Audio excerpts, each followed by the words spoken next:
Good evening, everyone, and welcome back to Geopolitics Tyberius D. We are continuing our American Spotlight here, basically the retcon of what we're doing with the original series. We're going to be talking about U.S. geopolitical history and basically how it went from zero to hero, if you will.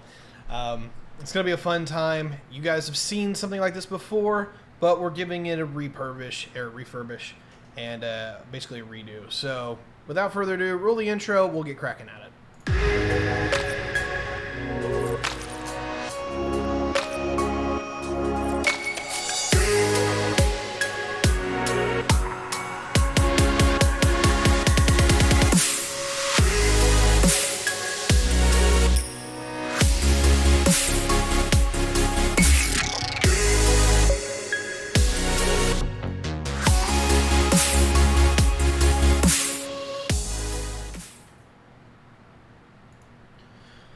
Good evening, everyone. And if you are listening to this on the podcast, the reason that you do not have the other episode on the podcast, which would be the country spotlight of the United States, is that the country spotlights are going to be incredibly visual. And so if you're looking for like what's going on within the United States right now and my general spotlight regarding that, you need to definitely check out that on YouTube. You could check it out on Twitch, but obviously I'm just going to do that one at a time. But you can check out the new ones coming out on Twitch if you want to give me a follow. But outside of that, yeah, definitely have to check those out on the YouTube because those were very much visually intensive, where I need to show people what I'm talking about and why I'm talking about it, and I cannot do that here on a podcast. But with if you guys are watching this on Twitch or on YouTube, this particular episode, this converts very easily into an audio format. You don't actually have to see my beautiful face and my beautiful hair whenever we're talking about this stuff. So without further ado, we're going to be talking about U.S. geopolitical history, and I don't know exactly what the title of this one's going to be for the subheader, but it's probably going to be something that, bigger, faster, stronger, or ever expansion, or something like that, because the United States' geopolitical history, in a nutshell, is an ever greater expansion. The United States has been seldomly ever had to stop and actually take a break or contrast. And I mean, even with the horror that is the Great Depression, almost every single decade, pretty much every single decade that the United States goes through, is that if you compare to how it enters the decade with how it leaves, it will be stronger in most ways than what it entered. And even in today, where we have significant problems politically and economically and all that, is that we're still doing very well geopolitically. It's that we are still the world superpower. We're not diminishing in power to any kind of massive degree. We've traded some powers in one area for another, but that's, part of your pros and cons and production possibilities curves. So we're going to talk about U.S. history, and then we'll talk a little bit about where the future may lie for the United States. This is going to be a little bit of a fun one. So, where does the United States start? For some of these countries, I'm not going to talk about everything that happens, like especially when we do China. That's 3,000 years of history, and I don't have to cover all that. What we really have to cover is the start of the newer eras and where we go. Now, for the United States, its era really starts when the nation is founded in the colonial era. And there's no real break from that, because basically once the United States pops on the scene, it doesn't go through any kind of major reset. It doesn't go through any kind of rise and fall kind of era or whatnot. Is that it's basically Rome 2. Is that once it pops on the scene, it slowly grows and grows and grows and becomes the dominant force and the geopolitical matters in which it can touch. And in the world of globalization, or if you will, what it came up into was the world of imperialism and the global competition for resources and markets and, you guys know, Imperial Age, right? In that era, the United States comes up and it ends up becoming the dominant force to the point where it controls the world. And unlike any major world power beforehand, except maybe the British, is that they are the ones that are able to literally reach out on a world stage and touch anything and everything. Large part, that's technological development, because now we have navies that can, float hundreds of ships all at once, all at one time, that can go almost anywhere and everywhere because of the uses of energy and technology that it was not available in times beforehand. So you don't have a world-spanning Han Empire or world-spanning Roman Empire, is that they're eventually maxed out by the forces that geopolitically contained them. That is not the case anymore here in the modern world, because the limit now is literally the stars. We had a space race. So without further ado, I just want to roll back to the start.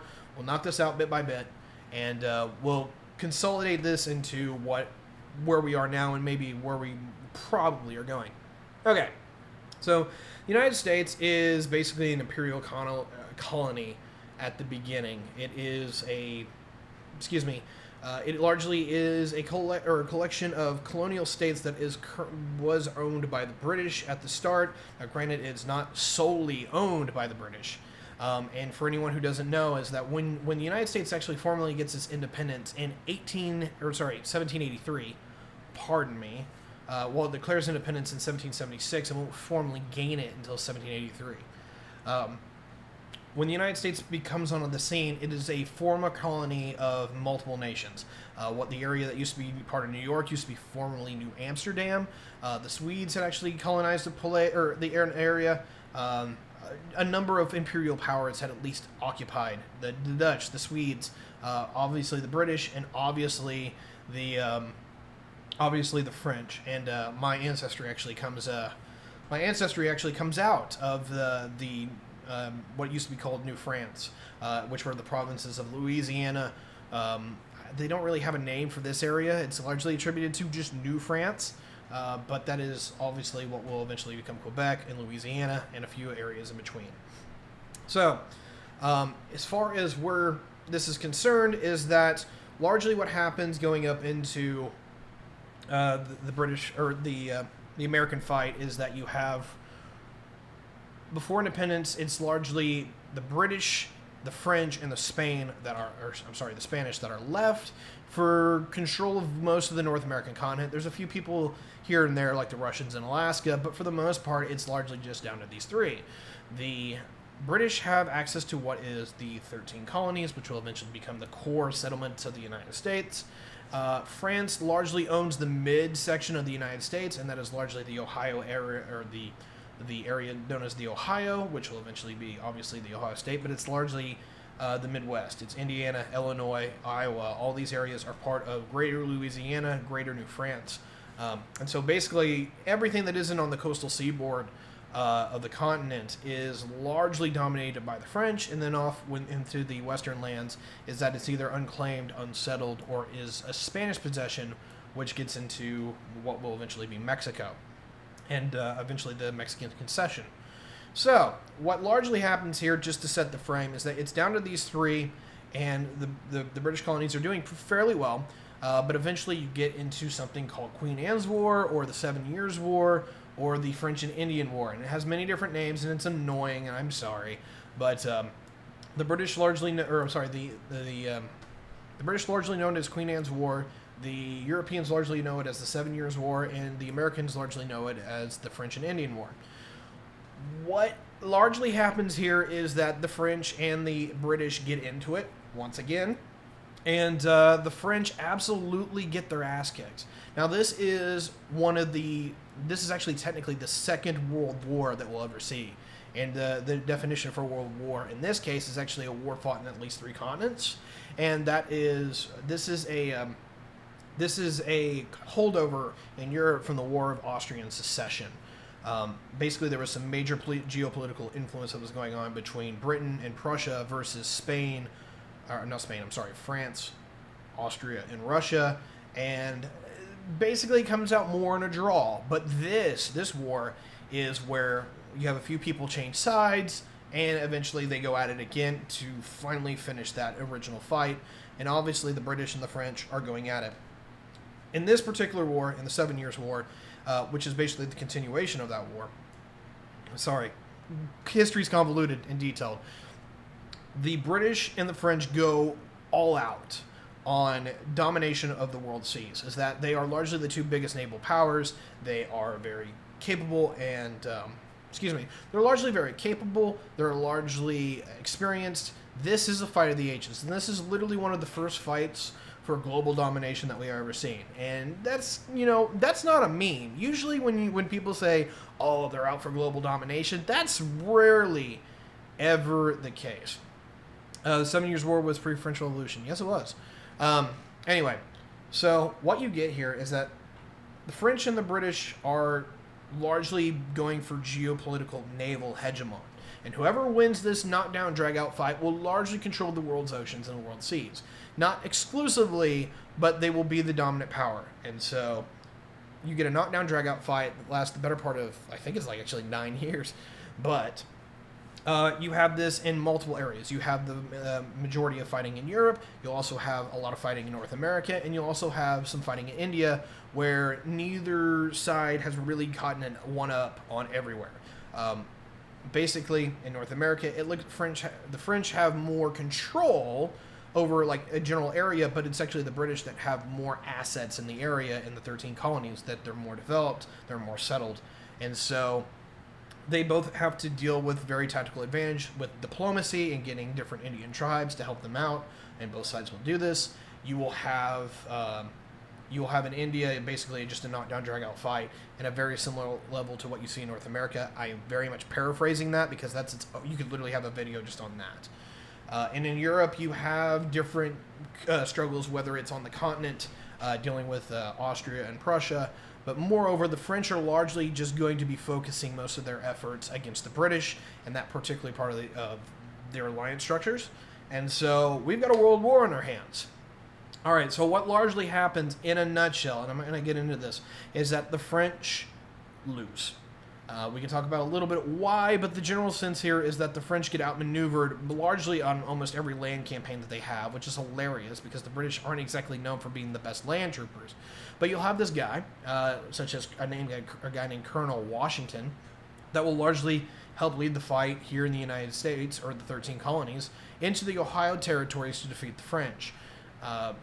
Doesn't go the best in the world, but what we really get out of this is that through geopolitical forces and military might throughout the world, is that the French will be largely and systematically defeated on the high seas and on land. And what's really weird about this is that the French Navy isn't formally defeated, but they're completely outmaneuvered to the point where all of the land assets within North America and largely India are largely, the British are able to make the gains that they need to, so that the navies, one, can't support them, or two, if the navies are going to reinforce or re-equip, is that the British basically get to the point where they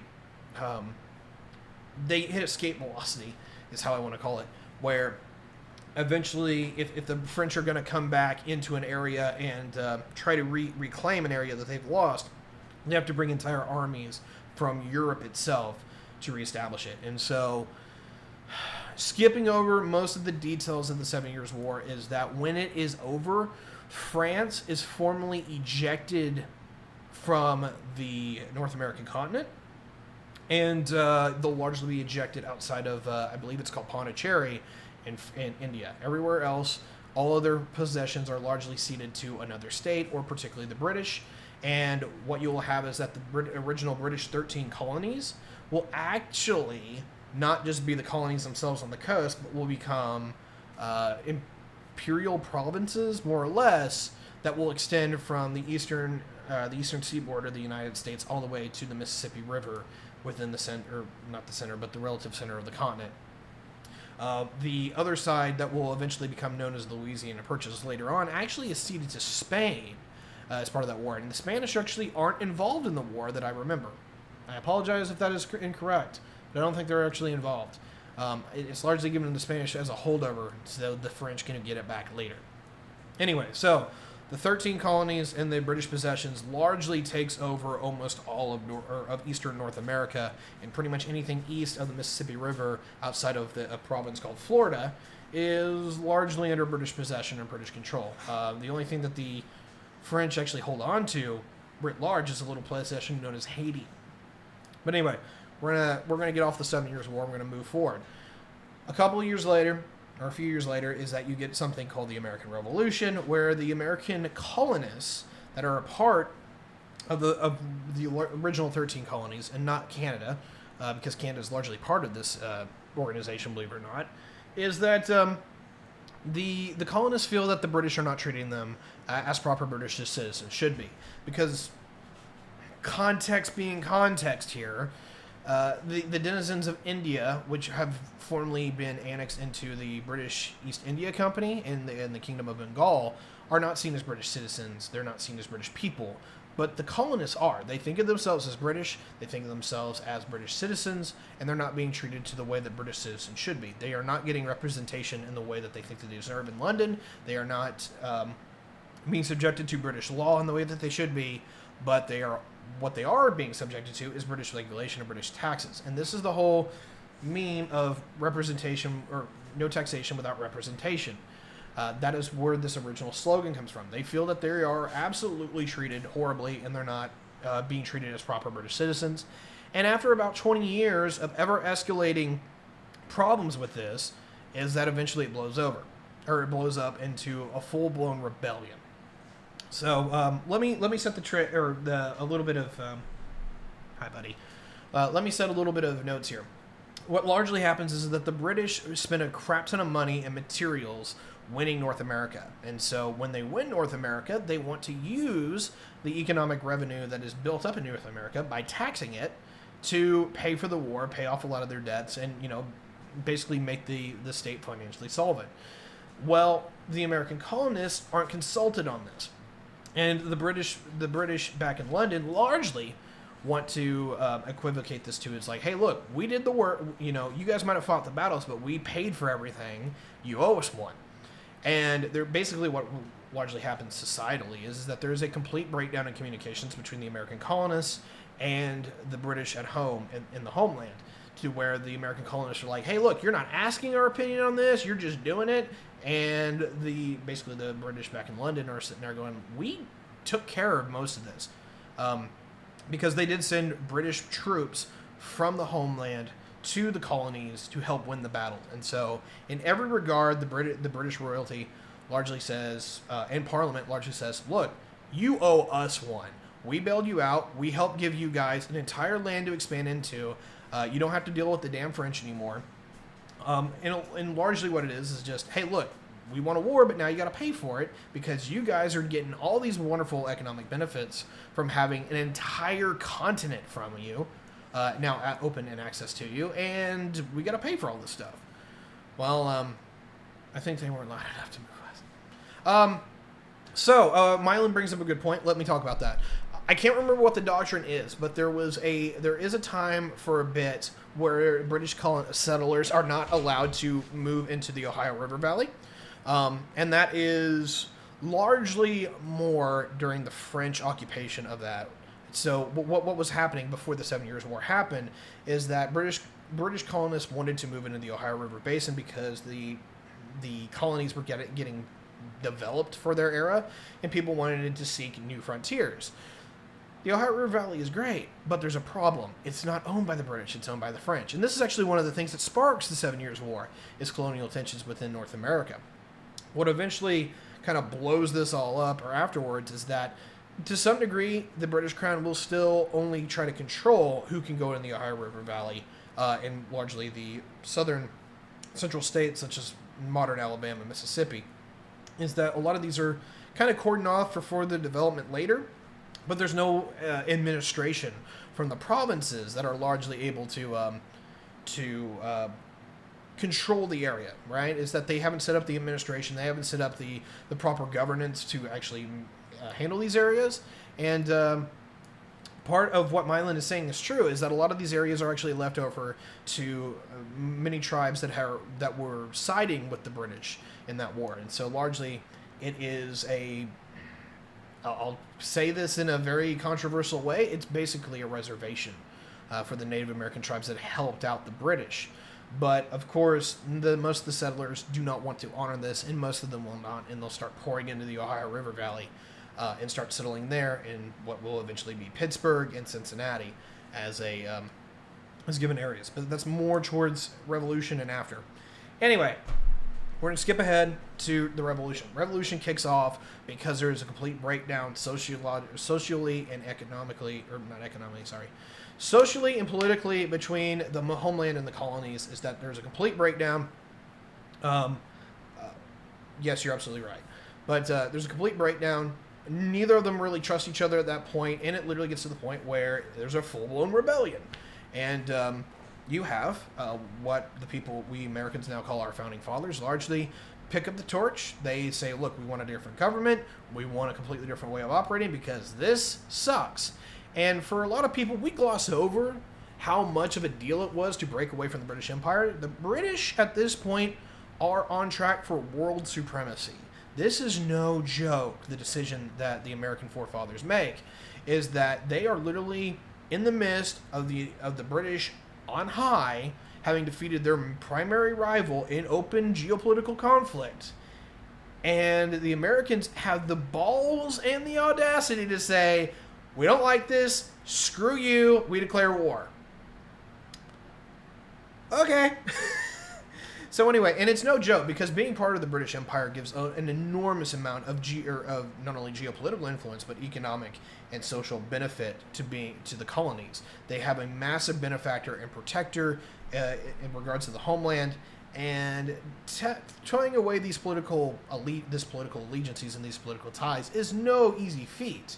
Not only in the fact that the British want to reinstate order for good reason, but also it's a heavy blow to the British colonies and to the 13 colonies because most of their economic well-being is actually within their relationship to the British Crown and being part of what is the triangle trade in the Atlantic, where a lot of the exports that go from the New World go directly to Britain. And so a lot of the export revenue that comes from that will be dried up the moment war is declared. And so the American economy basically just starts tanking the moment the war starts. But what largely happens is that you have a bunch of people that we would call the patriots. They do not feel that maintaining this alliance is worth it, or this political union is worth it, and they have a make or break struggle to break away. I could get into a long conversation about how the Americans win the Revolutionary War, and somehow we're at 22 minutes already, so holy crap, and I'm already getting tired. Apologize, I'm constantly working and doing stuff. Anyway, so the Americans will largely gain victory by just putting their nose to the grindstone and not giving up. Because they'll lose most of the battles that they fight, believe it or not. They'll give the British either a bloody nose or they'll lose horribly, and there's a few battles, particularly in the southern states, that they lose absolutely and utterly. But what generally tends to happen here is that the Americans will get beaten, they will get battered, but they will consistently have the Continental Army under George Washington that will maintain its integrity, and so it will continue to be able to fight for another day. Every now and again, you'll have a few victories, like the Battle of Saratoga, but more often than not, they actually have defeats. But what they largely are able to do is are able to convince the other world powers, particularly this country called France, that is still pissed off at Britain, to join the fight. And so after, I believe it is Saratoga, the French actually sign on and join into the Revolutionary War. And at this point, the American Revolution has become a world war.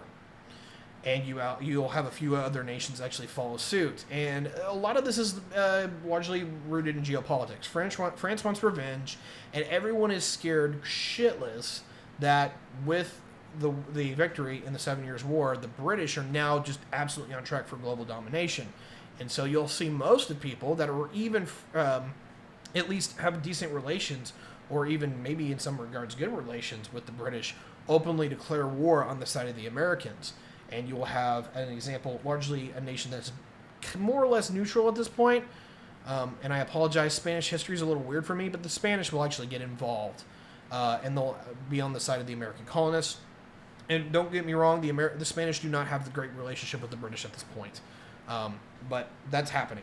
The people that do have a better relationship with the British at this point that will join the American side is actually the Dutch. The Dutch and the British are largely going hand in hand with a lot of the things that are going on geopolitically for the better part of 200 years. This is one time that they break, and they break absolutely.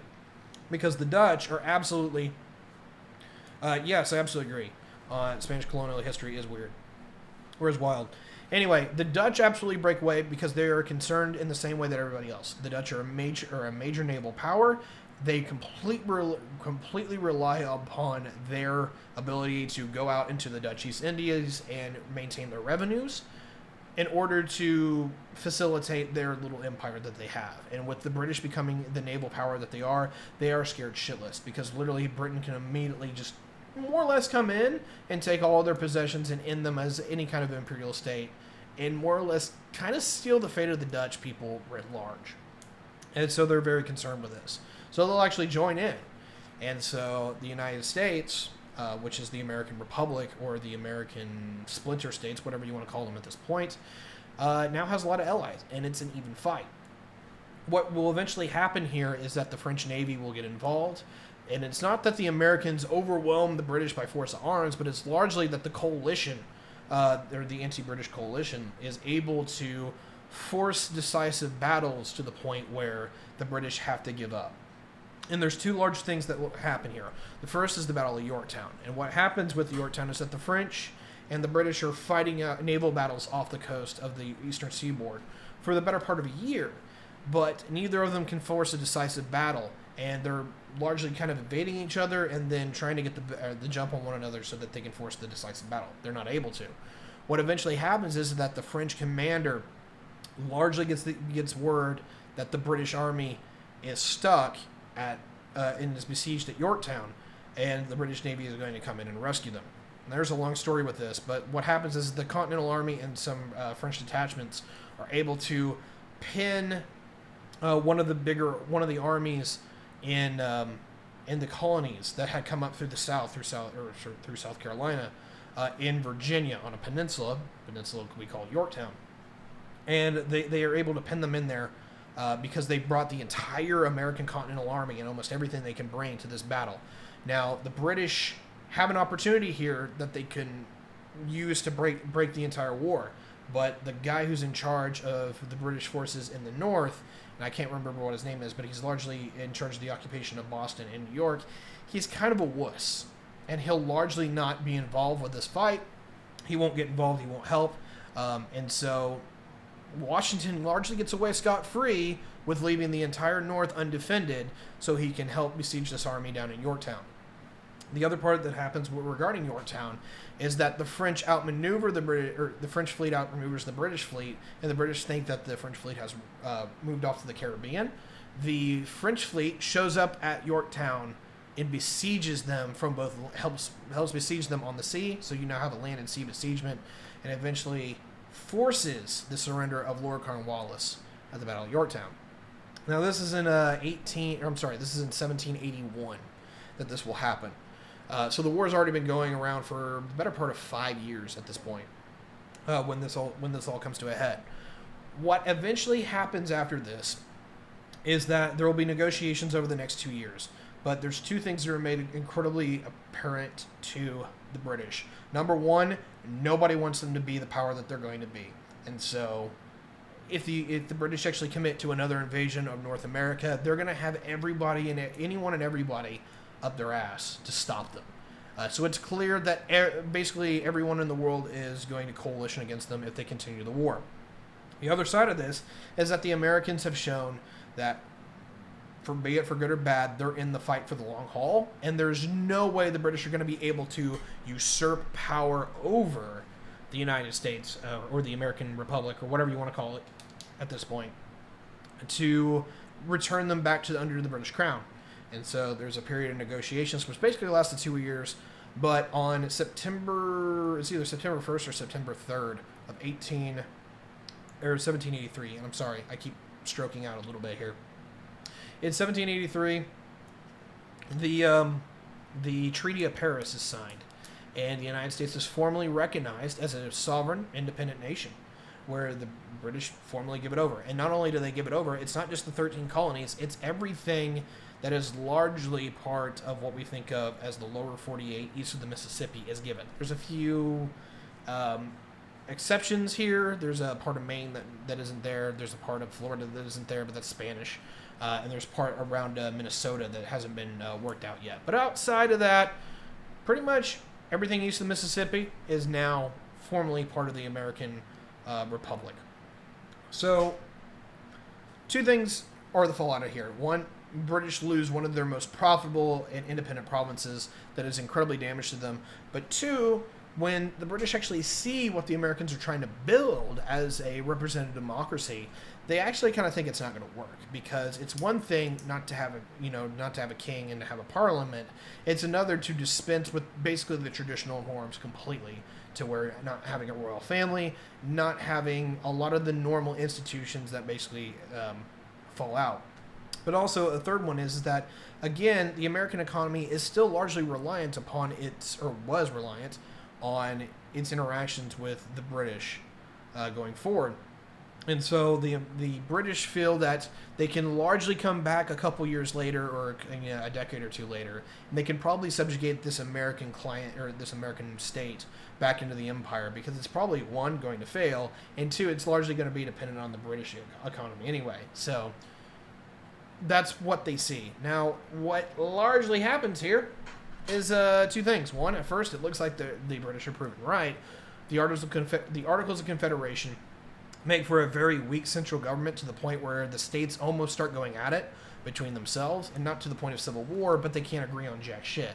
And eventually what will happen is there is a new constitution drafted, which is the current Constitution of the United States, that makes not necessarily a super strong federal government, but a federal government that will openly police some standards over the independent states, to where you no longer have the 13 colonies, you had the United States of America. And it will recognize each state as a formal entity, and it will also bring in a few of the incorporated territories that will rapidly become states in their own regard, being Kentucky and Tennessee very quickly.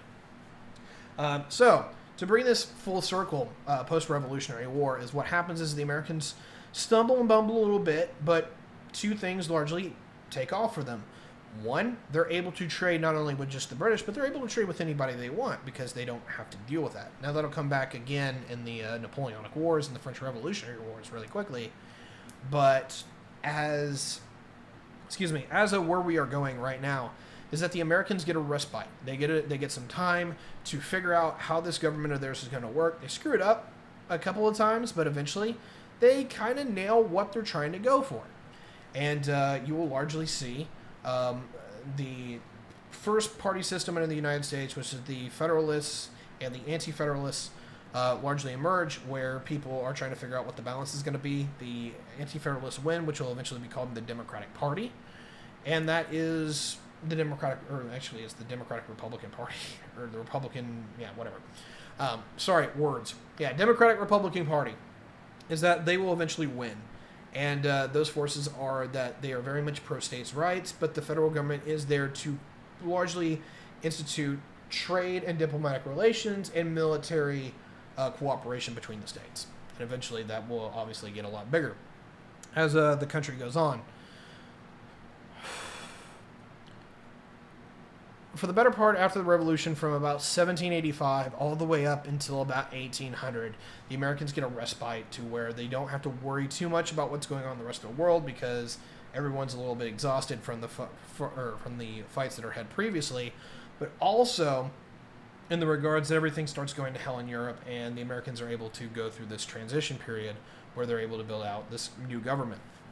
So what you eventually happen here is that you'll get to the third presidency, that is Thomas Jefferson. And while during the late stage of John Adams, Europe starts going to hell in a handbasket, and that is obviously the French Revolution and the French Revolutionary Wars, to where, in a nutshell, I'm not trying to make this episode about France, France deposes their monarchy, kills their monarchs outright, and basically starts a European civil war, in a nutshell, between basically pro-Republican forces that will eventually culminate in the rise of Napoleon, versus most of the conservative forces and the reactionary forces of the empires, that is Austria, Prussia, Russia, and obviously Britain. And To some degree, that's kind of what the history is that for the United States, is that Europe tries it first, screws it all up, and the Americans have to figure out from then how to make something work. And unironically, that's actually a lot of American history in a nutshell, and we'll talk about that going forward. So anyway, post-revolution, the Americans try to pick up the pieces. They're having a lot of trouble, but they're getting some time and breathing room to get some of this stuff right. You'll have a few things like the Risky Rebellion and whatnot, but you eventually have the Xyz Affair, and what largely happens is that the Americans are slowly getting dragged into the European affairs because they're trying to be everybody's friend. And this obviously doesn't work out very well, because when you're trading with the British and you're trading with the French at the same time, and they're at war, somebody eventually throws a fight. For a minute there, it looked like we were actually going to side with the British and go to war with the French, because there was actually, in the political sphere, the Federalists actually sided more with the Anglos, and the Anti-Federalists actually sided more with the French, particularly when the French threw off their monarch. So what largely happens here is that there's a big political battle going on in the United States on if we should get involved and who should we support. What largely happens is, one, the French piss us off in the Xyz Affair, and it looks like we're actually going to join the British, but then the British start pissing us off in the regards that you have the impressment of American sailors and the American merchants, to where we start getting pissed off at the British. What eventually will coalesce is that Thomas Jefferson will buy the Louisiana Purchase from Napoleon. And basically after the XYZ Affair is that there is a diplomatic exchange between the French and the Americans, to the point where we largely start aligning up with the French camp. And eventually what will fall out is that the relationship between the British and the Americans gets to a falling out, to that the Americans openly declare war on the British in 1812. And of course, this is here in the United States, we call this the War of 1812. This was a very bad idea. Largely under the Thomas Jefferson administration, the Americans get rid of any and all military assets that they have. Jefferson largely believed in what we call a very libertarian government, and it doesn't really do much in the regards to defense or any kind of commonality. And basically, if the United States comes under attack, it's that we will mobilize a militia. The very few professional troops that the United States has, along with the militias, are sent to invade Canada, and they are fervently defeated by Canadian Marines. And what will largely happen is that the Americans will mobilize for war to some degree, but they're just not ready or equipped for it, especially going up against the British Empire, which is currently involved in a protracted war that has now been lasting almost 20 years at this point against the French. And so they are equipped, they are geared, they are battle-hardened, the British know what they're doing, and the Americans are green as hell. The Americans go into what will eventually be, the Battle of Baltimore and whatever. And so, sorry, I'm coalescing over a lot of history here. The Americans will actually make a pretty good effort of it, but they will lose more battles than they will tend to win. What they largely will happen is the Canadian forces and the British forces that are stationed in Canada will invade the United States. They will burn the White House to the ground, or to the better part of, they will burn it. They'll largely burn it. They will sack Washington, and then the Americans will largely get into the Battle of Baltimore, which they will force a more or less a Pyrrhic victory. But I'm sorry, the Battle of Baltimore is weird. But anyway, what largely happens is that the British know that if they're going to continue the campaign within North America, they're going to have to actually bring more forces, and they can't spare it. The British are largely effective. They've got most of their effective forces in the Peninsular War in Spain at this point, and so that is not something that they're able to do. If anyone wants the time frame here, we're getting into 1813, 1814, and this is where you'll get the battles of Leipzig in Europe, and you'll also get the culmination of the Peninsular War and the invasion of France writ large, which will culminate in the 1814, where Napoleon will abdicate for the first time.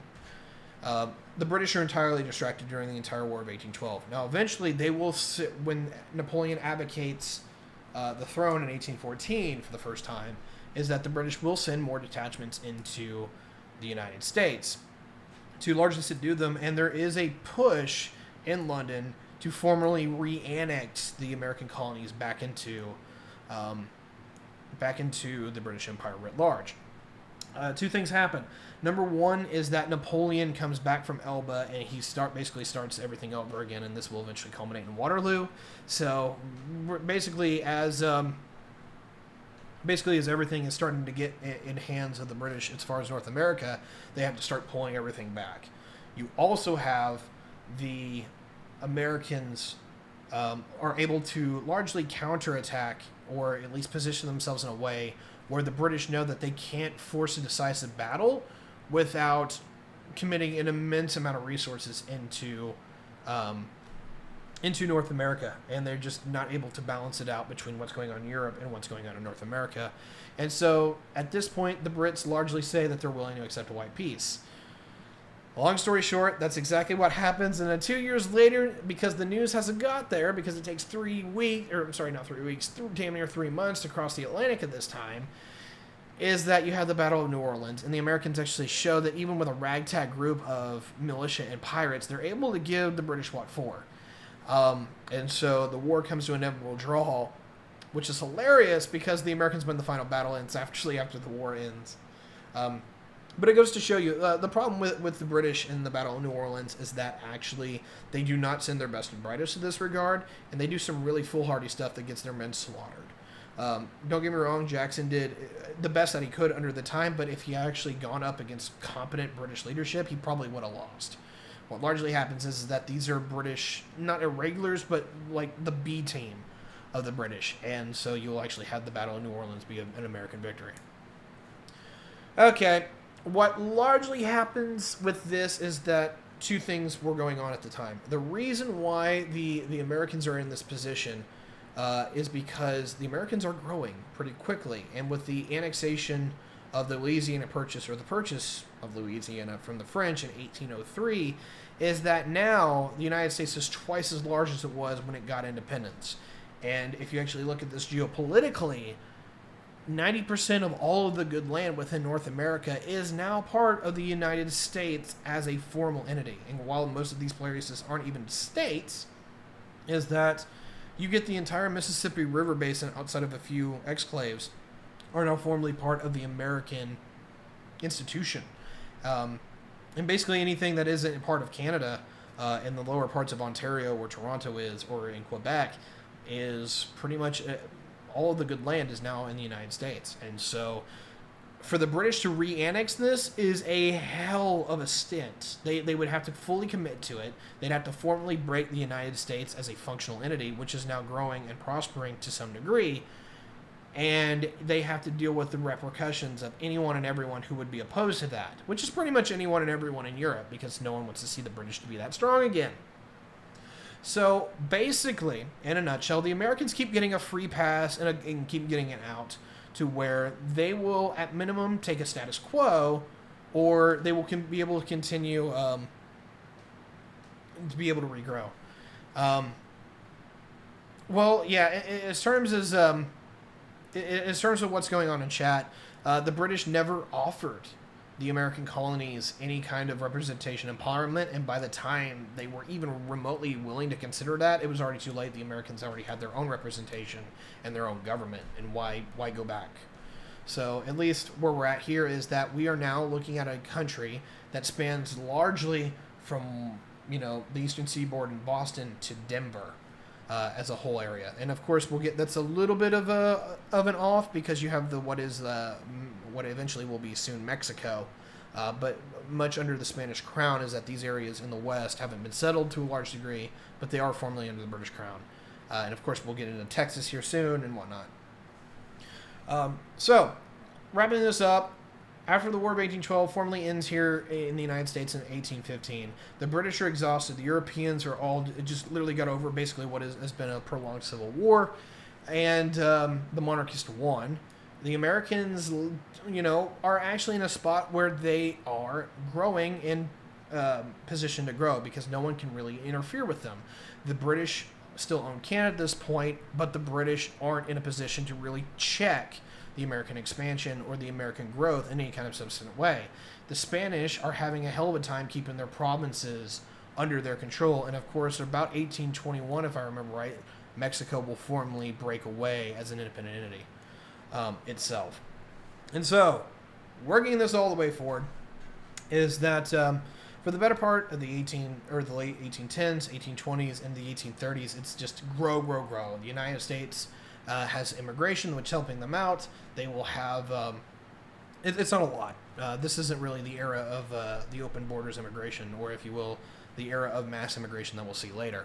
But there is a little bit of immigration that's coming over from Europe, largely from Britain, a little bit from France, and basically the Americans are able to just grow and flourish without having any major geopolitical competitor come in and check them. And this is kind of the escape velocity that America starts on, where by the time it can actually be able to come in and oppose the United States is becoming a major geopolitical power in its own entity. So, let's put this in chat. Okay, yeah, 1810s, or late 1810s, the United States is continuing to grow, 1820s, 1830s. When we get to the 1840s, it's time for another round. What has largely happened here is that the United States is growing, it's become prominent, and you have, its main rival is a country now called Mexico, which is formerly what the areas that we call Texas, what will eventually become the Mexican concession states, so Arizona, Utah, California, Nevada, all of these areas are still part of what is the Empire of Mexico under General de Santa Anna. And you also have the British and the Americans racing each other into the Oregon country, which will eventually be divided at, I believe, the 48th parallel, if I remember correctly. This is the whole 54-40 or fight conversation. And what largely happens is that basically the area that is now BC, the Americans under a particular administration and a particular campaign slogan openly go and say that they're willing to fight the British in Canada over the expansion of North America. And this is obviously the era of Manifest Destiny, where you have Western expansion, where you'll eventually get the rise of St. Louis and the development of the Oregon Trail. What formally largely happens all towards the end of the 1840s, and this all comes about 1845, 1846, is that you have the election of 1844. And if I remember right, it's Polk that gets elected. And he's largely like, I'm going to fight the British. And he stirs up a very big nationalism thing. And of course, with Manifest Destiny, that's already a thing at this point. American nationalism gets really high. The British, basically the Americans start posturing themselves where it's like, we're going to fight for Canada and we're going to fight for the Oregon country in the entirety of it. The British get a little nervous here. And with enough little bit of saber rattling and enough political maneuvering on the behalf of Polk, is that in 1846, the United States and the British formally recognized the 48th border or 48th parallel as the formal border. And so the modern border that we have today outside of Vancouver Island is largely settled, and that is everything from that little tip there in Minnesota all the way out to the coast at Puget Sound. And so, without further ado, we have the northern border of the continental United States formally established in 1846. What is also happening at the exact same time in 1845 and 6 is the American relations with Mexico has completely gone to crap, because 10 years earlier, a little area known as Texas formally revolts. And the reason why is that a bunch of American colonists have entered Mexican territory and have helped change the makeup of who the Texan people are, and they formally make themselves an identity as Texas. They will revolt, and with American arms and support, Texas gets its independence. Now, this will last for the better part of 10 years, where you have the Republic of Texas. But, excuse me, you need a burp there. What eventually will happen here is that Texas will finally be annexed into the United States as a sovereign state, and some of its territory is going over to the federal government to be incorporated to states later on. And so you get basically what is modern Texas in a nutshell. What the problem here is twofold. Number one is that the United States now has a disputed border with Mexico on whether it is the Rio Grande, which is what the United States claims, or it's the Colorado River, and it's the Texas Colorado River, which goes right through not San Antonio, Austin, is that the Mexicans claim that as the border. And so basically, at the same time the Americans are gearing up for a battle with the British, they're now getting geared up for a fight with the Mexicans. And so this is not going very well.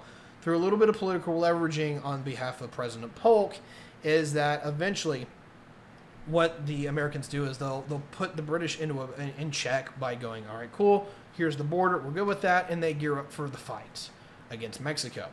Now, to say that Mexico is a weak nation at this point, it kind of is, but it's also, the Americans are a pretty weak nation at this point. They're still largely colonial nations that are, growing out of it. The thing that the Americans have is that they do have a population advantage and an industry advantage, and, if you will, a bit of a national morale advantage.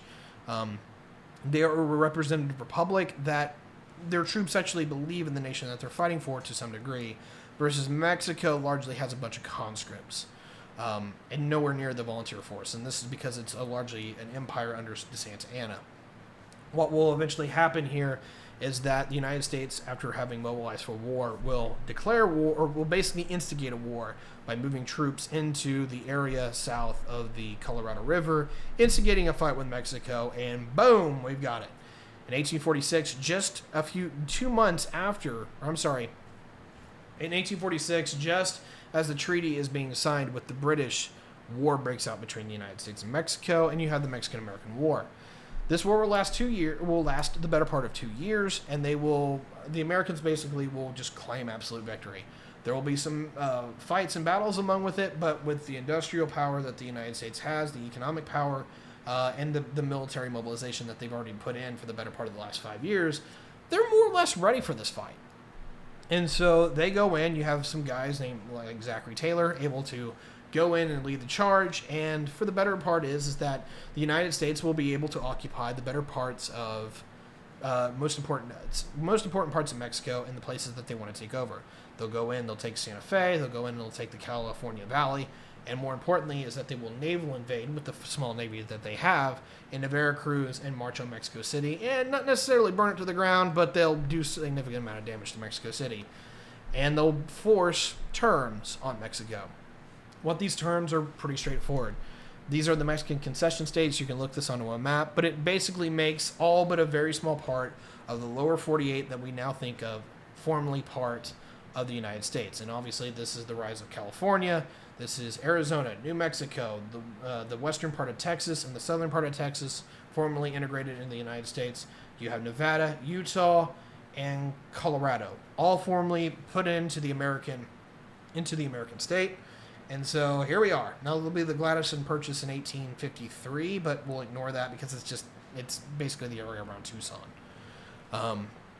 Okay, so 1840s comes to a close. The United States is geared and ready to grow and expand. California was a different revolt, dude, but the rest of them, yeah. There's a point here. California has a revolt right before the war breaks out, and this is the rise of what was known as the Verified Republic or the California Republic.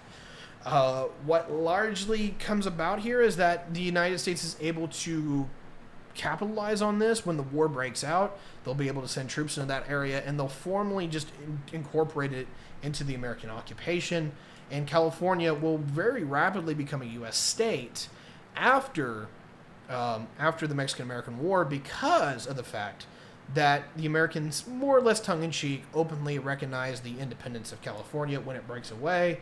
And basically the deal here is this: hey, we recognize your independence, but you're going to be an American state when it's all said and done. And without further ado, that really happens in pretty short order.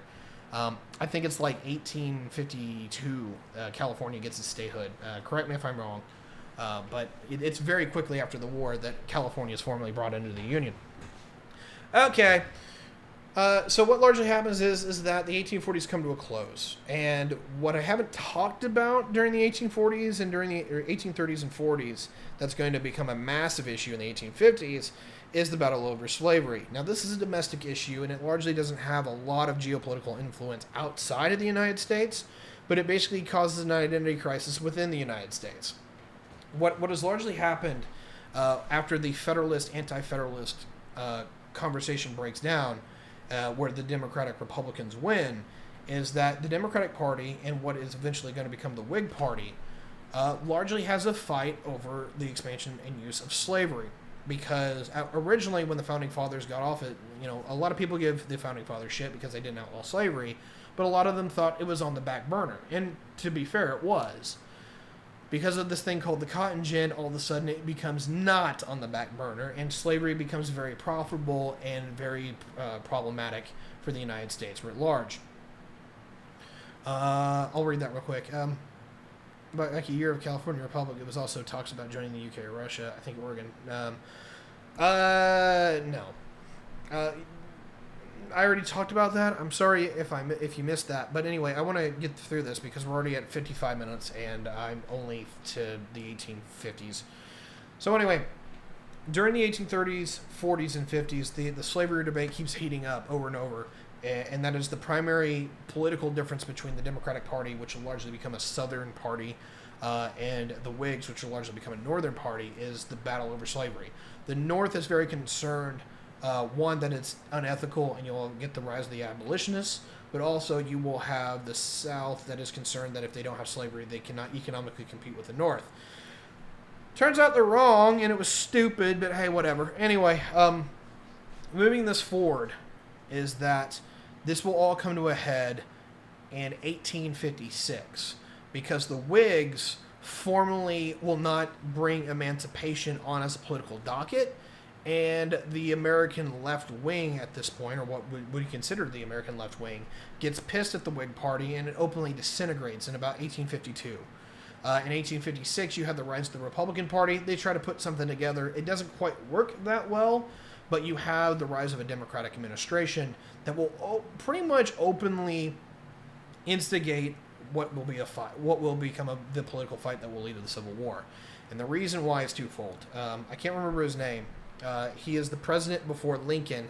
Largely does nothing to help stymie the political imbalance between the northern states and the southern states. And the reason why this is bad is that for a while, the American free states and the American slave states are balanced.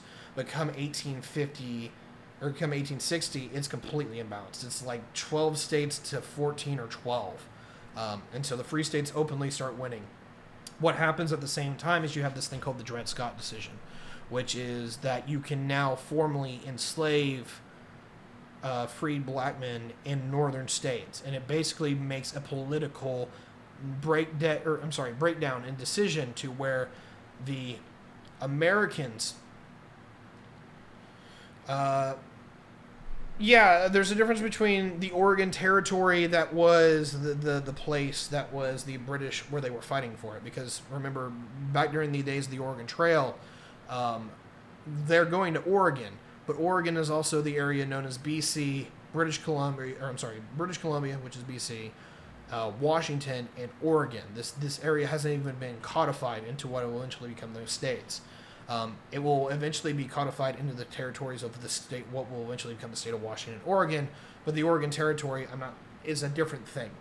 So, anyway, put that off to the side. Okay, going back. Okay, so what largely happens here is that you have the Dred Scott decision and a political imbalance that forces a massive political confrontation.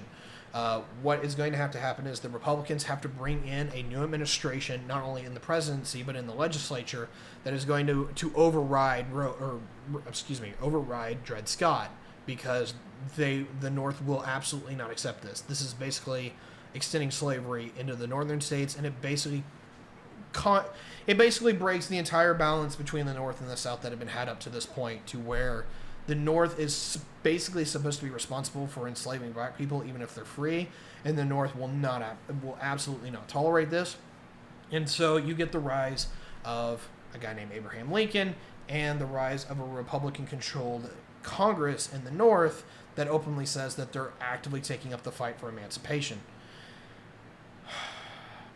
I'm sorry, this is a lot of history and I'm a little tired. Anyway, to bring this full cycle, what happens very, very quickly is that the American southern states start seceding because they know what's coming, is that they know slavery is going to get formally outruled. And there's a bit of a conversation on if they can redo it or not, but basically every way that they figure it, they won't be able to keep slavery, and so they start breaking away, and this is obviously the rise of the Confederate States. moving into 1861, even before. I'll take that just in a second.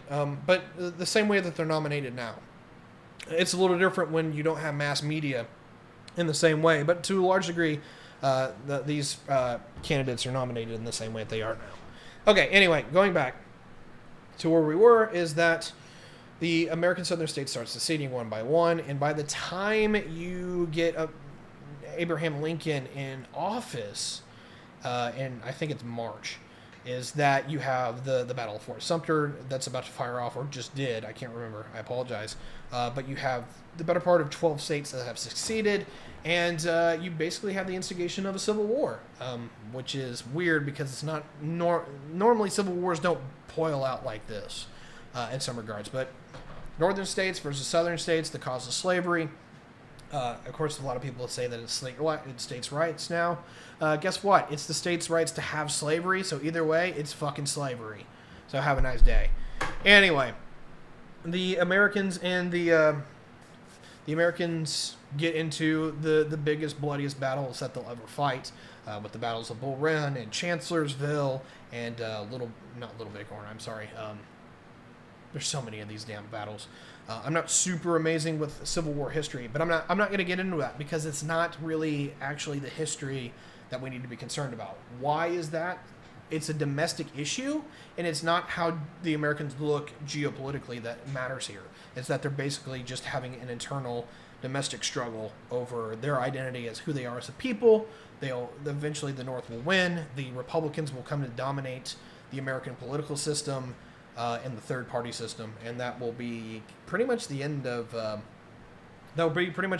this era in a nutshell. Is that you'll have this massive civil war that kills more people than even World War II for the American citizens than World War II does.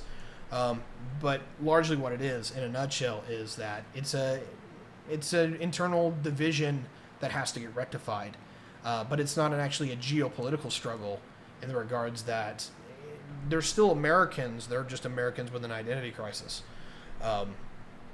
We can talk about the what ifs, but that's a completely different conversation. I'm moving the hell on because we're already over an hour. All right, so what largely happens is the era of Reconstruction, and politically, this is the third party system. The Republicans are dominant. They are winning seats in the southern states, largely because you have Democrats aren't allowed to vote because they're former Confederates, and you have the rise of the Ku Klux Klan, which is actually, you have this North invade them again to stop them under the Grant administration. But what largely happened after about 11 years is that under the Grant administration, or just after the Grant administration comes to an end, or just as it is ending, is that Republicans get tired of trying to police the South, and they'll actively give the Democrats and basically former Confederates back control of the South, and then we get what will eventually become sharecropping, Jim Crow, and poll taxes and all this other horrible shit. Is that the Americans largely just pull out of the South, or if you will, the Yankees just pull out of the South, and formally stop trying to reintegrate it back into the whole. And so a lot of the fight that people had sacrificed so much for comes to naught, because while you will not have slavery instituted, is that you will basically have slavery by another name instituted in the South that will go on until the 1960s at least. And of course you get into later on redlining, which is repercussions that happen to this very day. So I'm ending the domestic conversation here for a while because holy crap. Okay.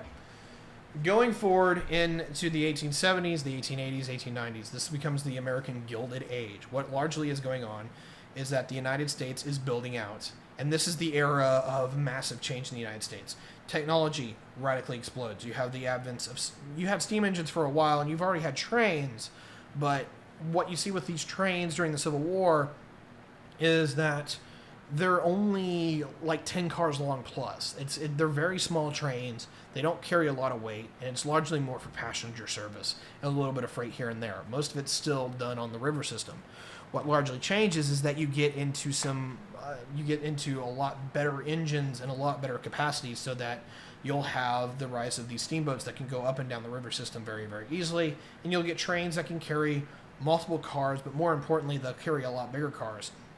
And so in 1867, you'll have the Transcontinental Railroad that is formally pushed by the American political system so that you can cross the entire country, and that will help quite tremendously. But what really takes off is just two things. One, immigration from Europe.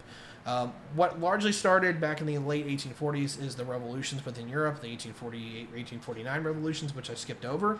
But you start having immigration waves that start from that, where the rise of liberalism within Europe, even under the conservative and reactionary forces under the monarchists, basically start tearing Europe apart, and you have the rise of nationalism. Basically, anybody who thinks that they don't have a future in Europe starts bailing out, and you'll have a large German contingent. And of course, you'll have the Irish potato famine. So the Irish and the Germans start packing up on the boats, and they'll start flooding into the United States during the late 40s, the 1850s, the 1860s, even during the Civil War, and particularly the 70s and 80s. But you'll also have Eastern Europeans start flooding out too, towards the 1870s, the 1880s, and the 1890s. So, huge immigration waves, and by, I believe, between 1870 and 1890 or 1900, I forget, something on the order of like 11 million immigrants just get on the boat and go over to the United States. I can't remember what the time frame is that is. It might be 1880 to 1900. I apologize, but what I'm trying to get here is that there is a crap ton of people that will leave. And remember, when the United States starts as a country in 1783, it's only got 3 million people, and so, granted, the population at this point is somewhere around 40 million, but they're going to get 1/5 of their population will be the better part of immigrants over the span of 10 years, or not 10 years, but the span of 20 to 30 years. So, holy crap! And of course, this is where the American economy, the American population, everything is expanding. So, by the time we get to 1900, is that you'll have a population of over 100 million people. And that's amazing. This level of growth has never been seen before, pretty much ever in history. And granted, Europe's having a bit of this too with the rise of the Industrial Revolution. But what you're largely getting here is that everything in the United States is changing so rapidly. And it's literally America on escape velocity, is that you're talking about a country that barely constitutes as a regional or secondary power during the United States Civil War. By the time the Civil War comes to an end, and going into the 1880s, it becomes a world power in some regards. And I wanna hit a few highlight points. What largely happens in 1867, right after the Civil War ends, is that the United States really starts getting some big dick energy and going out into the rest of the North American continent and going, no, yes, and no. Basically, this is the point where the Americans start saying that anything that is a North American domain is an American interest, and they will intervene. The first thing that they'll do is that they'll deal with the French regarding Mexico. What has happened is, during the Civil War, the French have put in a puppet emperor in charge of Mexico, and the Empire of Mexico has returned after one of their republics has collapsed. The Americans, after the Civil War is over, basically comes up on the border and says, hey, we're equipped, we're battle practiced, we're battle hardened, piss off or we're invading Mexico. To make a long story short, the French leave. What happens at largely at the same time is that the United States is showing and flexing its muscle by building a continental railroad, but also reaches out to the Russians and purchases the frontier of Alaska. So the United States is showing that it's got a lot of capability and it's willing to flex. What will largely happen is that after the period of Reconstruction ends in 1876-77, is that the United States will go back inward. And so they'll be looking largely at their own domestic growth, and this is the American Gilded Age writ large. You'll have the rise of major industries, you'll have the rise of Rockefellers and Carnegie and Jay Gould and all of these people. Some of them are great folks, some of them are absolute trash human beings. J.P. Morgan, as an example. That come the 1890, the United States is going through the biggest economic development that the world has ever seen. And it's just one of these weird things where it's literally escape velocity. It's just exponential growth. Rolling into the 1890s, is that you'll have the rise of the fourth political party system, and it's basically just a revamping of what we've seen in the third. The Republicans and the Democrats get a lot more balanced because the Democrats become the party of big business. Republicans start becoming more of a worker-centered party. And this will largely be what happens with the split between Taft and Teddy. And we'll talk about that here going into the 1900s. But what largely happens here is come 1890 or 1900, the United States as a whole becomes the biggest economy in the world. Even more than the British freaking Empire, which now has all of India, has Canada, South Africa, Australia, and New Zealand. All of these colonial possessions, which India by itself has 400 million people at this point. The United States is now a bigger and more prosperous and functional economy than any other in the world. Holy crap. So, geopolitically, the United States has basically grown. But the problem with the United States is, in this regard, is that it's been growing on easy mode. It's not had any major geopolitical competitors.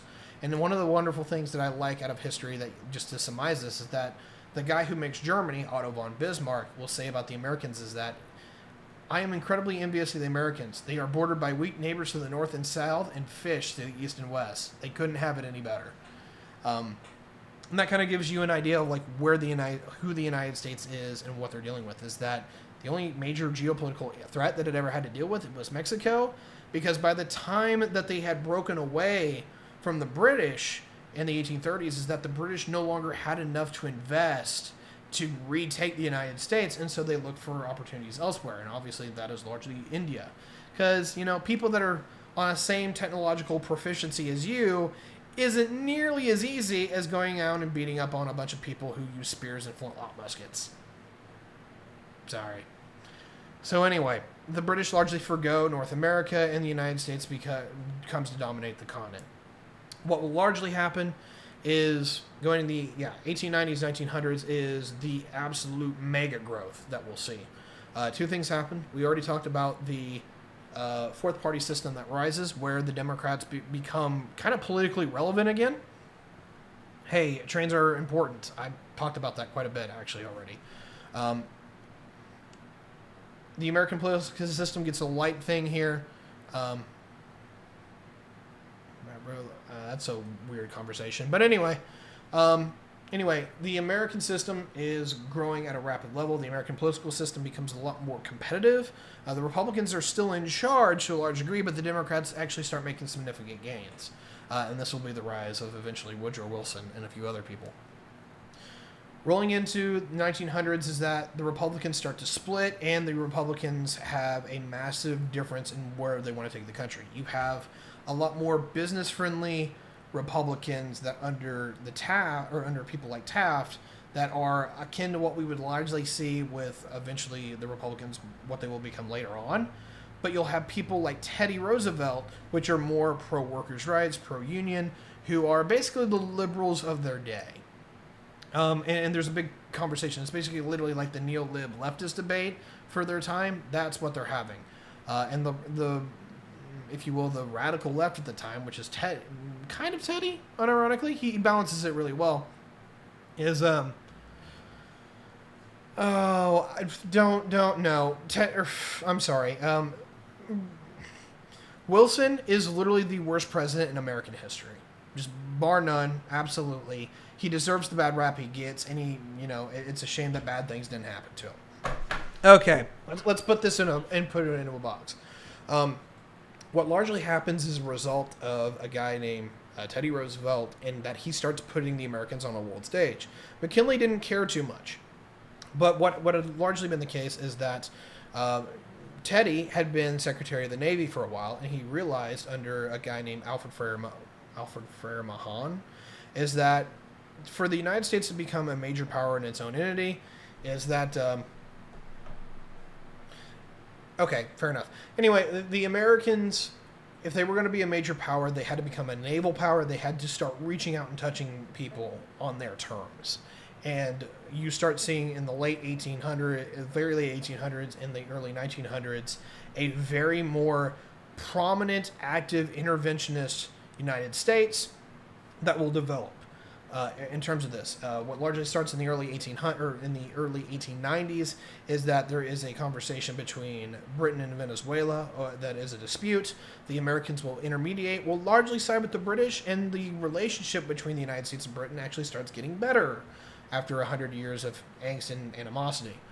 At the same time, the United States gets into a war with Spain, and eventually will start showing that we can be a world power because we'll go out and we'll touch.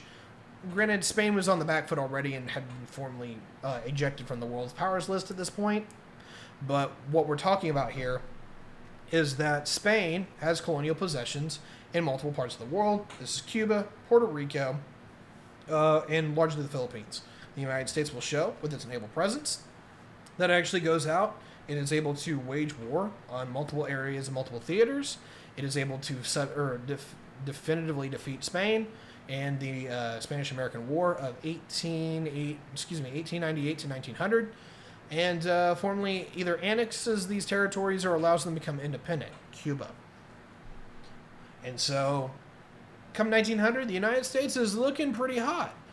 You'll also have Teddy Roosevelt helping pioneer the independence of Panama from Colombia, which will eventually lead to the which will largely lead to the Panama Canal, which shows that the United States is willing to make critical, major investments into its own security and being able to move the ocean or their fleets between the two oceans.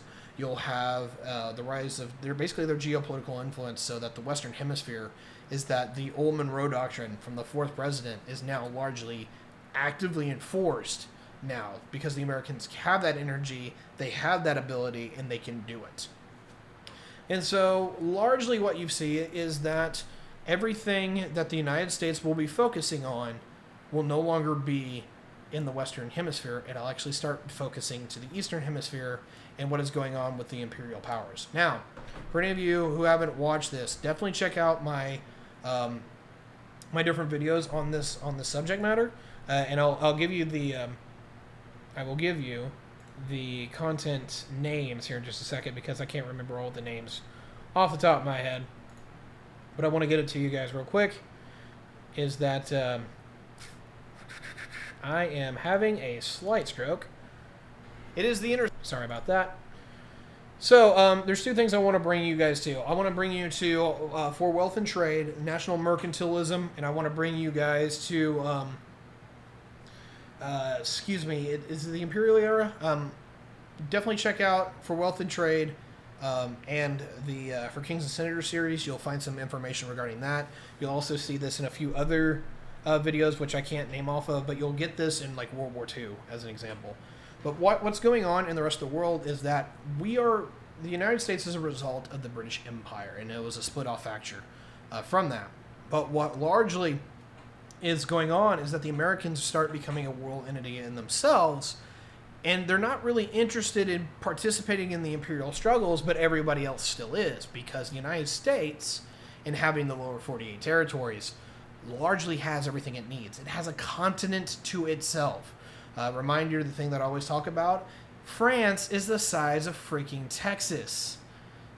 The United States in the lower 48 alone has Texas plus another 7. So, yeah, holy crap.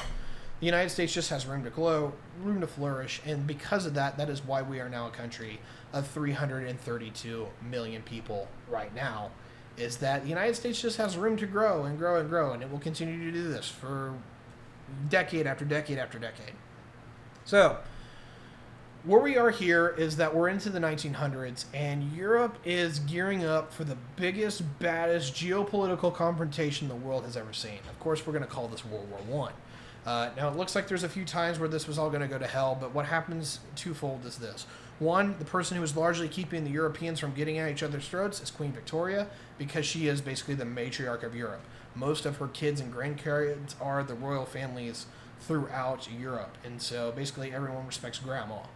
When she dies, and I believe it's 1900 is when she dies, or like 1902, is that sovereign matriarch that kind of tells everybody to shut up and sit down, that's no longer there. Is the U.S. underpopulated? In some regards it is, but there's a whole other conversation. But I will actually engage with that a little bit. Anyway, what we largely see is that the Europeans start getting at each other's throats. And what has happened in Europe is that the Imperial Powers Club has gotten a lot bigger. Two things that actually subdivided in this. Britain has kind of come back from the brink from losing its American colonies, is that with the subjugation of India and the subjugation of other places throughout the world, such as the Opium Wars against China, where they take Hong Kong, among other places, with the loss of the United States, they're able to make up for it with the gains of subjugating India and a lot of other territories, particularly with the race for Africa, to where the British have formally established themselves as naval hegemon, and so the British Royal Navy is the unquestioning naval power of the world, and so they can reach out and touch anybody that they want to on a naval capacity. What has also happened in Europe is that everybody has largely gotten a reset. The French have been able to lose their empire twice over now, but they're able to go out and they're able to take major colonies in the race for Africa, and particularly into Indochina, which is Vietnam, Laos, Cambodia, and a few other places. And so you have a French empire that's back again. You also have the rise of two new powers, which is this country that came out of the blue, out of nowhere, which is called Germany. And Germany has more economic and military might than any other two countries in Europe put together. And that is amazing. That just shows you how powerful Germany is, literally by coming up on the scene. And then you have the rise of another country called Italy, which just basically piles up in here. So just setting the term, and we'll be doing a video on World War I shortly, because it is on the roster. It's actually within the next two. But what happens is that there are 10 great powers now in the world, and all but 2 of them are in Europe. And the 2 that are not in Europe are the United States and the emerging Japan. Everybody else, the British, the French, the Germans, the Italians, the Russians, the Austrians, and the Ottomans are all in Europe. And you still have a few leftovers here regarding like the Swedes or the Spanish that could still play a part. And so basically Europe is a powder keg in the balance of power here of the Imperial Era, to where it's eventually going to go off in a big level. What eventually happens is that powder keg goes off. This is the assassination of the Archduke Franz Ferdinand. Europe goes to war, and the Americans make a shitload of money selling everybody weapons, but more particularly the Allied powers, particularly Britain and France. Germany gets pissed off with this. They start unconditional submarine warfare, which rarely sours the relationships between the United States and Germany. What will eventually happen is twofold. One, the United States realizes that the Allies still are very likely to lose. Is that Russia is on its back foot and is in negotiations with formally exiting the war come certain ports in 1917. They're trying to fight it out, but they're losing horribly. The British and the French have not gotten anywhere for 2 years, and of course this will eventually be the Battle of Verdun and whatnot, where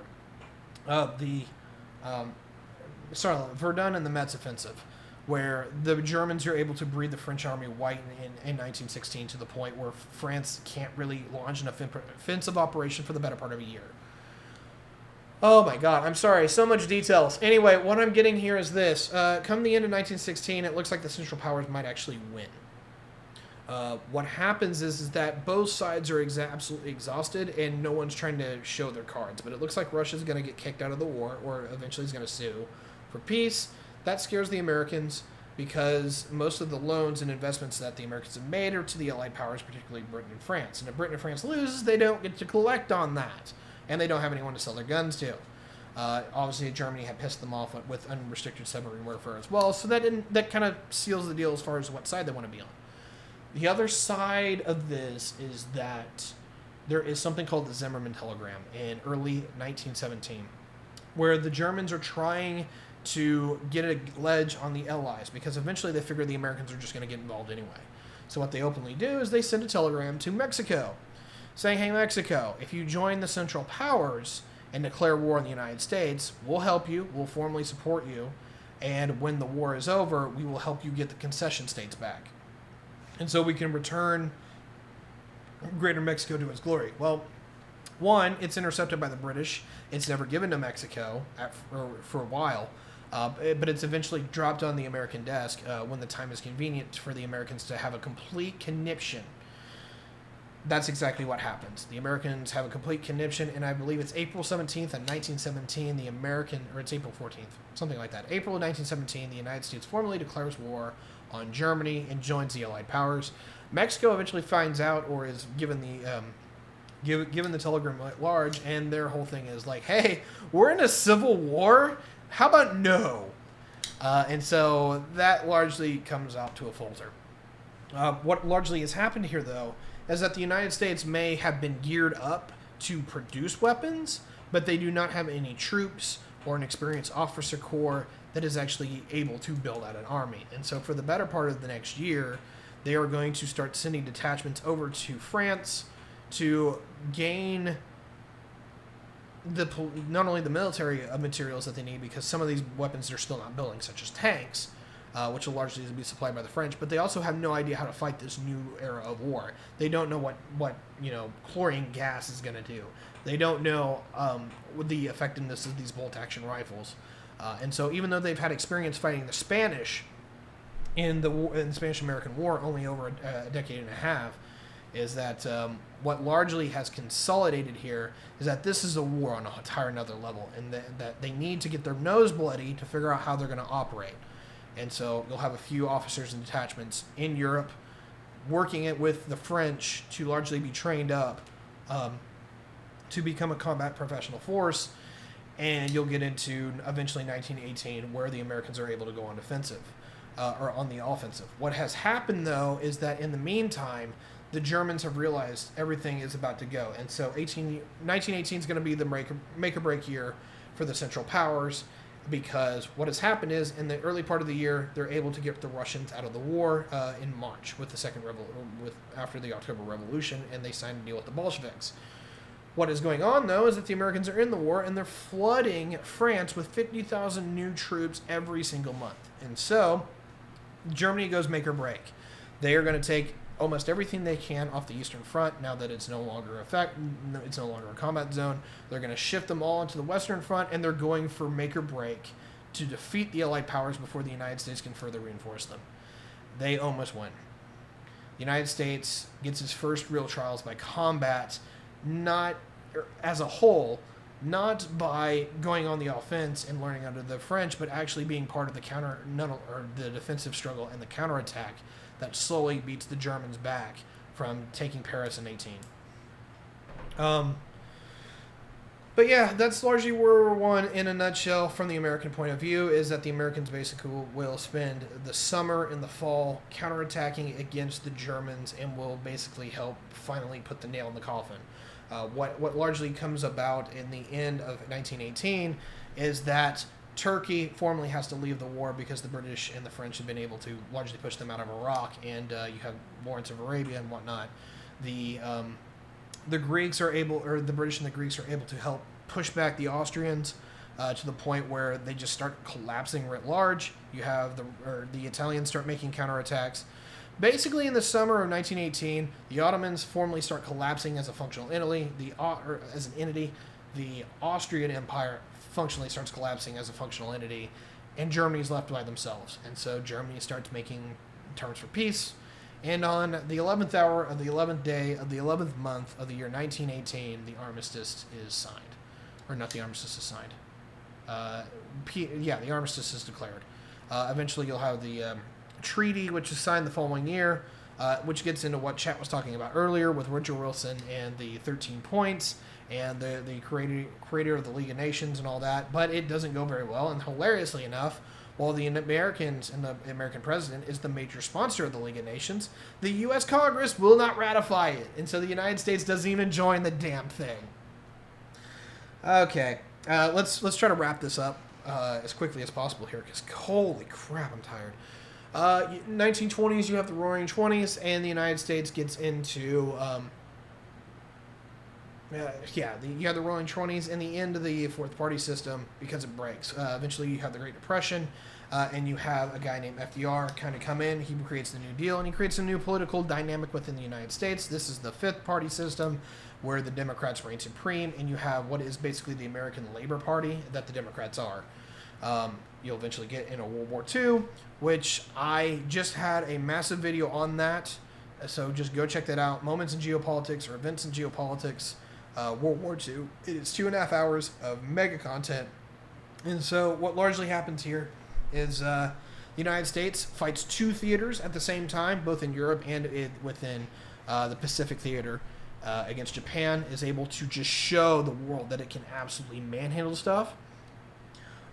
And becomes the general naval power of the world. The Royal Navy at the start of the war is the biggest navy in the world, but it is completely eclipsed by the USN come the end of the war, because the USN has over 6,000 ships in the fleet. Yeah, the United States turns on the industrial faucet, and that thing doesn't turn off the entire war. Just as an example here, in 1942. At the beginning of the year, FDR says we're going to build 50,000 planes in a year, and everyone thinks that metric is absolutely ridiculous. There's no way. In 1944, the United States will build 70,000. So, in a nutshell, what the Americans are able to do is they are able to show their economic, political, and military muscle at the time where they most need to, and they are able to absolutely dominate two major nations at the same time. And they're also able to basically keep the Allied war effort alive by supplying the British with almost everything they need come 1942. Also, while helping out the Russians, that come 1944, 1945, the Russians have most of their logistic train, in terms of trucks, are all made from American deuce and a halves. Outside of that, something like a third or half of the fuel that Russian tanks will consume is actually made in the United States and exported through the supply channels to run the Soviet army. And so the United States is just literally Giga Chad, big brain energy, where they're just literally just dropping all the industrial power that they possibly have at their disposal, and they are the workshop of the world. When the war ends formally, is that the United States economy is bigger than the entire world economy combined and doubled, or basically everybody else, right? So everybody else that isn't the United States, their economies combined and doubled over, the United States is still bigger than. And that's where we enter the Cold War and the superpower standoff. I talk about this during the World War II episode, but there's also a Cold War episode too. Ooh, that's about 2 hours and 10 minutes. Go check that out if you want the synopsis here. But what happens in geopolitical history here in a nutshell is that the Cold War fires off. The two remaining imperial powers that are largely left, or the people that can be imperial powers, is the United States and the Soviet Union, and they go for geopolitical domination on a worldwide scale. And it's not in the regard that what I've talked about before, where, a lot of it's memes, is that one side, or you have one nation's we're going to be world dominant. Usually they're going for world hegemon. This time, they're going for world domination. It's the United States and the Soviet Union in a knockdown, drag-out fight to see who's going to be the last man standing. And for 45 years, it is a battle of the ages, where every country in the world is touched and involved with two major superpowers vying for dominance and supremacy. What you largely have here is, domestically and geopolitically, the United States does two things. One, it has the rise of the sixth political party system that a lot of people are familiar with today, that is just really coming to an end now. This is the conservative revolution, where the Republicans become the conservative party writ large, and that is the pro-business evangelical party that we were very much used to until very recently, and the Democrats were largely the Labor Party and the Social Liberal Party. And that's very much what we've seen largely from 1964 to about 2015. What we see geopolitically is that there's some up and downs that largely go throughout the 1960s or 50s, 60s, and 70s. But what happens in the 1980s, and I talk about this a lot in the Cold War episode, is that the Americans go for broke. They put an immense amount of the spending once they become politically codified under the Reagan Revolution, where Reagan is blowing out literally 49 states in an electoral contest. So basically what happens here, and I apologize, I'm reiterating myself, is that the Americans largely become politically unified in the 1980s. There's a massive conservative revolution throughout the developed world and even into the developing world with India. That politically the Western world largely gets in tandem on what the mission is, and the mission is win the Cold War. The United States ramps up domestic spending, particularly in military expenditures, where they damn near double the budget. They put a navy of 600 ships into the world's oceans, which, it's not the 6,000 ship navy that comes out of World War II, but for a peacetime navy, this is massive. They literally are pulling every ship they can out of mothballs to get up to this figure. And you'll actually see old workhorses like the Iowa-class battleships there. What this does is two things. One, it kind of puts the Americans over the edge in terms of research and development, where no one can really match them in terms of technological prowess. But it pushes the Soviet Union into a box, because the Soviet Union is languishing under the problems under its particular economic and political system, and it pretty much forces it to break, because they will focus anything and everything they can into tank production and aircraft production, but not into consumer goods and consumer services. And come 1987, 89, and 90, 1987, 88, 89, and 90, between the reforms that are trying to be performed within the USSR and a complete social cohesion falling apart, is that you will have bread lines that are 3 or 4 hours long. And when you're not getting food, people get really pissed. And before long, the Soviet Union is gone, and the United States is the geopolitical world hegemon. There is no one who can challenge the United States in any major regard. They are the world's biggest economy. They are the third biggest in population. They have a world-spanning political, economic, and military influence. It literally is a new world order. And I'm going to end with this. If you want to check out what happens in that era, check it out under my Events in Geopolitics, the Globalism episode. And you can talk a little bit about that as well, because I'm already at an hour and 37 minutes. But what largely ends up here is we get to the modern day, where we're moving into the seven-party system. The United States has basically kind of gone through an era of atrophy, where they're not sure what to do geopolitically because they don't have a sovereign enemy. It now looks like two things. One, we might be gearing up for a major geopolitical standoff with China, which would probably reinvigorate the Americans in a way that is really needed. But also is that the Americans are really questioning who they are identically, in an identity, domestically, with the rise of social media and stuff, is now everyone has a voice, and that is a crazy train kind of time. But also is that the United States doesn't openly want to be the world police anymore, because they've thought 20 years in Afghanistan, they've been basically in the sandbags since the Cold War ended, and it's not been incredibly advantageous for them. And so the United States is having a massive internal conversation on where we're going forward is. Here's what I can tell you about going forward in the future, the future of the American system. Even if everything kind of goes to hell, and I doubt it will, is that I think there's going to be a major political realignment that will finish, and we'll have the rise of the seven-party system. It will not be even. It will largely be somebody is going to come to dominate the American political system come the end of the 2020s. Whether it be the Democrats, whether it be the Republicans, is that somebody's probably going to get the upper hand here. They're going to coalesce a major political coalition that dominates the American political landscape. They're going to set the tone. They're going to set the narrative that is going to drive the country for at least the next 30 years. Geopolitically, is that the United States is either going to do one of two things. Either they're going to walk away from the rest of the world writ large and only deal with North America. You can see things with regarding COVID with this, is that the United States is going to become a lot more insular. They're going to worry about things a lot closer to home, and if it's not their thing, it's not their problem. And you're going to watch the Eastern Hemisphere slowly burn to death as you have the wars of imperialism come back without an American world order led by Americans. The other option is this, that eventually the Americans realize that China is an absolute threat, that they have to put it into a box, and you're going to see basically Cold War II Electric Boogaloo, where the United States makes its main mission the containment and subsequent defeat of the People's Republic of China, in which we will see a major geopolitical standoff for some given amount of time, and it might be 5 years, might be 10 years, might be 40 years or 50, the United States and China vying for global supremacy in a second Cold War. That is very much likely to happen. What I will guarantee you that I'm very confident of is that unless there is an Omega level Black Swan event, is that the United States will be a major geopolitical power long after I am dead. The United States, even if it goes into some level of decline, even if it goes into some level of some kind of like working back of what it is that it's still going to have a top tier world class economy that is going to be at worst third place. The only thing that could possibly happen to the American economy is that it's going to get eclipsed by like India or China.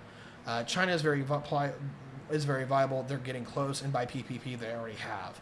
India, nowhere close, but there's no one else that could possibly have a sustainable growth curve to surpass the United States. So either way, economically, the United States is second biggest economy, or at very worst case third, going into the later years of this century. You've got politically, unless the United States just completely goes for broke and has to transition into an imperial state, or not an imperial state, but an authoritarian state, where the presidency becomes basically the office of dictator. Even with that, the Americans still have a lot of political muscle that they can use because they have a huge military and a huge economic focus. They can reach out into the world, and basically they just become the Roman Empire 2.0. If that were to happen. But I'm not convinced that's going to happen quite yet. I think that's later on down the road. I think what you're going to see is the rise of the seventh party system, where one party becomes largely dominant. They're going to set the trend, and the American democracy largely becomes more of a local level thing. Federally, somebody's going to dominate. Militarily, is that even with falling back in terms of, even with the falling back of American technological supremacy in regards to what they used to have, and the falling back of the military spending that they were doing during the Cold War, is that they can get back to that level. And in the event that the United States really wants to flex its muscles in one of two ways, either one, they just screw everybody over, or two, they look at the world and go, all right, China, you're the enemy. The United States can do everything they did against the Soviet Union even stronger and harder. So if you think the United States is down for the count when it comes against China, they haven't even started yet. The United States hasn't declared China as the evil empire, the formal enemy yet. The United States hasn't ramped up defense production and military spending to the degree that what we did against the Soviets to really show the muscle that we can flex. Because I guarantee you, when you get DARPA and you get the DoD and R&D budgets flowing in terms of military production and expenditures, you're going to see the United States get its technological edge back in a way that we haven't seen before since the Cold War. You will see that happen. You are going to see the United States be able to flex massive military and economic muscle that'll make sure that it's competitive with the Chinese for at least the rest of the century. And that's implying that the Chinese somehow don't collapse, which is also a possibility. But we'll talk about that in the Chinese episode. Okay, we're closing up in an hour 45. I hope that I haven't had too many geopolitical conversations there that I had to short you off to other episodes, but most of the American geopolitical history is largely in its expansionary era and getting up into the Gilded Age, and the rest of it is largely not the United States expanding itself, but it domestically improving itself to where it has a world-class economy, it has a world-class political infrastructure, and is now the world superpower. And even if it walks back on some of that, it will absolutely dominate the North American continent forever, or at least for the next probably 200 years or 300 years, unless there's a massive systematic collapse. But also is that even if somebody becomes a major power elsewhere in the world, the United States is going to be one of the top 4 great powers easily. And to the regards that you would have to have, as an example, China, India, an entire European Federation, and the United States. That is what the level that we're comparing this to. Otherwise, it's probably just the United States and China, big hegemons, and that's Cold War II. But if anyone has any questions, feel free to ask that. You can contact me on the links at the bottom of your screen there, as far as looking out for me, or you can contact me on Facebook, LinkedIn, Twitter, all those wonderful things. You can check out all my other content, whether it's on Twitch, whether it's on YouTube, or you can listen to this episode on the podcast. And I forgot, if I did mention this at the start, the country spotlights that go in tandem with these, they are not going to be on this podcast. You will not hear them there. Visually, I did say that. Okay, cool. Anyway, I've been Tyberius D. I hope you have a wonderful time. I hope you have a wonderful, excuse me, I hope you guys have a wonderful time. I hope you have a wonderful, whatever it is you're doing. I'm sorry, I'm way too tired with this. Hit the fucking outro button.